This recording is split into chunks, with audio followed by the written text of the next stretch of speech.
Сәлеметсіздер ме? Мен Әуренбаева Торғын Төлегенқызы, Алматы облысы Іле ауданы номер 40 орта мектептің қазақ тілі мен әдебиеті пәнінің мұғалімімін. Оқушылар, бүгін бізде қазақ тілі 10-шы сынып. Сабақтың тақырыбы қазіргі қоғамдағы мәдениет пен өнер құндылықтары. Оқушылар, экрандағы видеоға назар аударамыз. Мәдениеттің қоғамдағы қарым-қатынасты қызметі мен міндетінің сан алуан қыры бар. Мәдениет құндылық ретінде тұлғаның бағалау қасиетін, талғамын дамытады. Мәдениет адамды тұлға деңгейіне көтеретін негізгі құрал. Мәдениеттің өзекті кілті өнер. Әр халықтың шығармашылық рухынан туған сұлу дүниелерсіз, өнер әлемінсіз қандай мәдениеттің болсын рухын сезіне алмаймыз. Өйткені өнер мәдениеттің алтын қазынасы, адамның әсемдікке, сұлулыққа ұмтылуы болып табылады.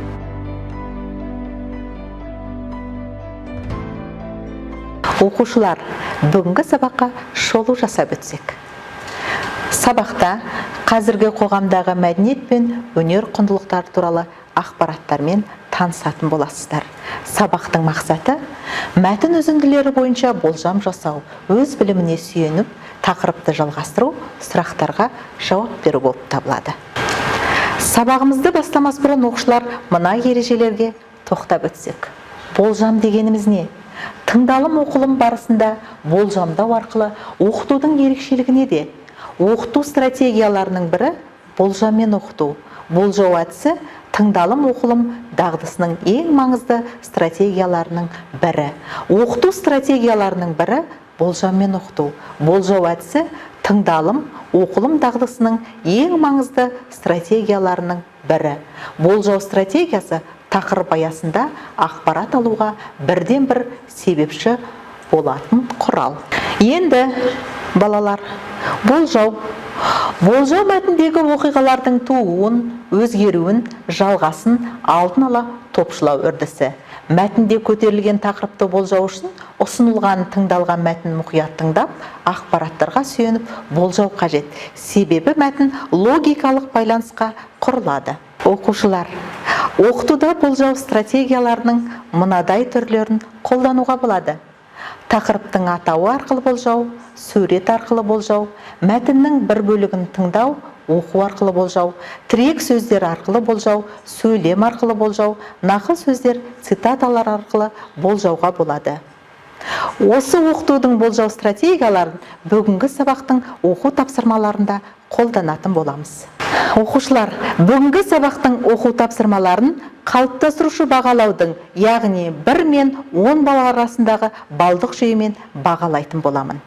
Оқушылар, тыңдалым алды тапсырмасына назар аударамыз. Суреттерге қарап, өнер түрлері, олардың ерекшеліктері туралы болжам жасап көріңіздер.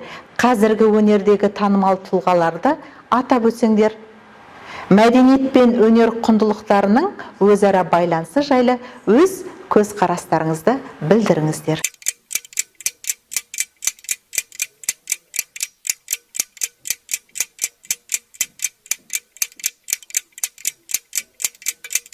Балалар, енді өнер түрлеріне тоқталып өтсек.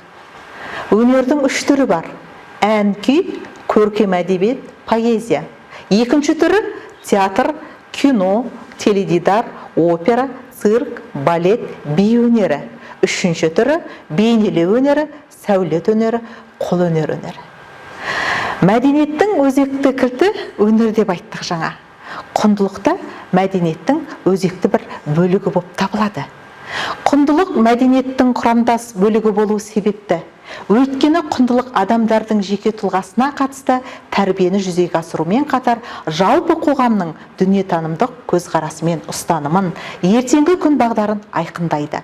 Рухани құндылық ғасырлар бойына дүниетаным мен дәстүр негізінде үздіксіз қалыптаса отырып, атадан балаға, яғни ұрпақтан ұрпаққа мұра ретінде берілетін баға жетпес асыл қазыналарымыздың бірі болып табылады. Оқушылар, осы тыңдалым алды тапсырмаларының ретінде қазіргі өнердің майталмандарын атап өтсек. Экранға назар аударамыз. Ән, күй, көркем әдебиет, поэзия өнеріндегі мына тұлғалармен таныс болсаңыздар болады. Роза Рымбаева, Рамазан Стамғазиев және қазіргі жастар сүйіп тыңдайтын Димаш Құдайберген есімін ерекше атауға болады. Сондай-ақ өнердің екінші түрі театр, кино, теледидар, опера, цирк, балет, би өнеріндегі майталмандарымыз Асанәлі Әшімов, Досқан Жолжақсынов, Нұржұман Ықтымбаев, Майра Мұхамедқызы. Әдебиет өнеріндегі майталмандар Марфуға Айтқожина, Қалқаман Сарин, Нұрлан Оразалин, Аққұштап Бақтыгереева. Енді бейнелеу өнері, сәулет өнері, қол өнердегі майталман өнер иелерін атап өтетін болсақ, Исмаилова Гүлфайрус, Әбдіғали Баяндин. Бұларды өнердегі ерекше тұлғалар қатарына жатқызуға болады. Оқушылар, енді тыңдалым мәтініне назар аударамыз. Мәтіннің бір бөлігін тыңдап көреміз. Мәдениет қоғамның өмір сүруінің қозғаушы күші. Елбасы Нұрсұлтан Әбішұлы Назарбаев бүгінгі таңда біздің төл мәдениетіміздің міндеттерін өзіміз айқындай алатын мүмкіндігіміз бар. Оны шешу мәдени санаткерлігіміздің еншісінде екен атап көрсетті. Қазақ мәдениетінің 3000 жылдық тарихы ұрпақтарға жалғастық пен сабақтастық арқылы жетіп отыр. Мәдениеттің басты таратушылары болған көшпенді ата-бабаларымыз рухани қазынаны ең биік құндылыққа қоя алғандықтан және өздері сол рухани құндылықты бойына жинақтай да білді. Қазіргі бізге жеткен ұлттық салт дәстүріміз бен әдет-ғұрыптардың қайсысын алып қарасақ та осынан қарамыз. Кешеге дейін өткеніміз бен бүгінімізді жалғастыратын нәзік жіп үзілмей, ұрпақ пен ұрпақты байланыстырып келеді. Сәби кезімізден анамыздың әлдейі мен әжеміздің ертегісін тыңдадық. Демек ұрпақтар сабақтастығы үзілген жоқ. Мәдениетіміз тірі, оған серпін мен ырғақ керек. Ғасырлар бойы екшеленген мұраларды бір сәтте естен шығармағанымыз абзал деген екен. Биік талғамға сай келетін өнер мен шынайы мәдениет жалпы адамзаттық игілікке айналды. Ол жеке бір ұлттық құндылықтан адамзатқа ортақ игілікке ұласады. Мысалы, қазақтың қаршадай баласы Димаш Құдайбергеннің өнері осыған дәлел. Оқушылар, қазіргі тыңдаған мәтін бойынша бізде бірнеше оқу тапсырмалары болады. Енді тапсырмаларға назар аударамыз. Бірінші тапсырма. Қандай тақырып туралы сөз қозғалғанын болжа. Берілген 3 жауаптың біреусін таңдайсыздар.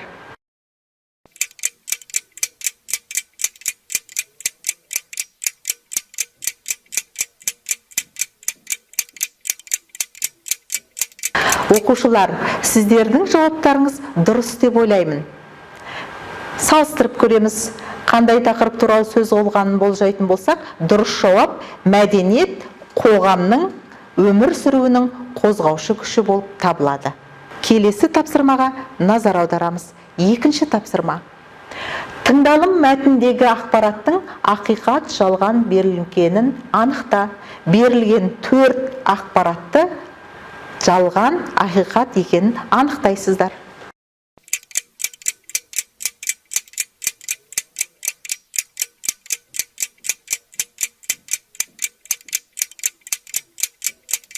Оқушылар, сіздердің жауаптарыңызды салыстырып көрейік. Дұрыс деген ойдамын. Бірінші ақпарат жалған, екінші ақпарат ақиқат, үшінші ақпарат жалған, төртінші ақпарат ақиқат. Оқушылар, ендігі кезек тыңдалымнан кейінгі тапсырмада. Экранға назар аударамыз. Үшінші тапсырма. Төмендегі сөздер мен сөз тіркестерінің қатарынан тірек, кілт сөздерді тауып астынсыз. Ойланып, тірек, кілт сөздерді тауып көреміз.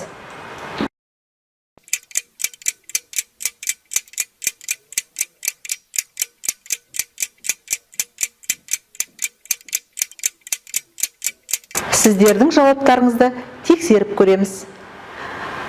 Төмендегі сөздер мен сөз тіркестерінің қатарынан тірек, кілт сөздер мыналар. Қозғаушы күші, рухани қазына, ұрпақтар сабақтастығы, төл мәдениетіміз, жалпы адамзаттық игілік. Келесі тапсырмаға назар аударамыз. Төртінші тапсырма. Берілген тұжырымнан қандай ой қорытуға болады? Ұлттық құндылықтардан жұрдай рухта тәрбиеленген ұрпақтан халқымыздың қажеті мен мүддесін жоқтайтын пайдалы азамат шықпайды. Берілген 4 тұжырымның ішінен керектісін анықтайсыздар.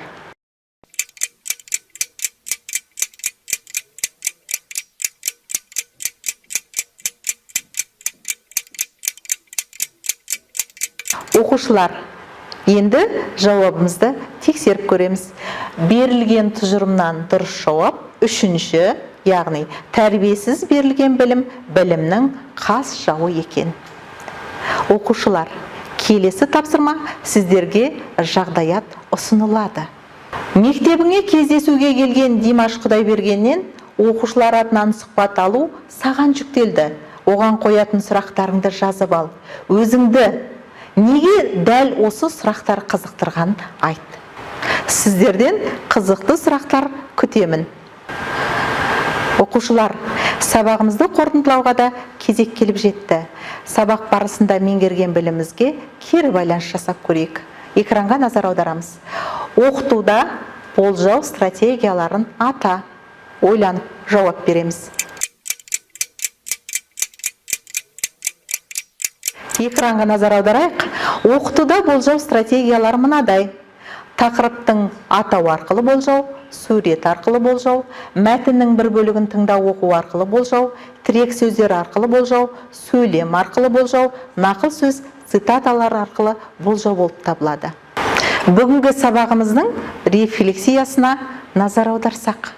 Оқушылар, сабақ барысында орындаған оқу тапсырмаларыңыздан орта және жоғарғы деңгейдегі балды күтемін. Кері байланыстарыңызды ойдағыдай жібереді деген ойдамын. Алған балдарыңызды күнделікке қоятын боламын. Енді рефлексияға назар аударсақ.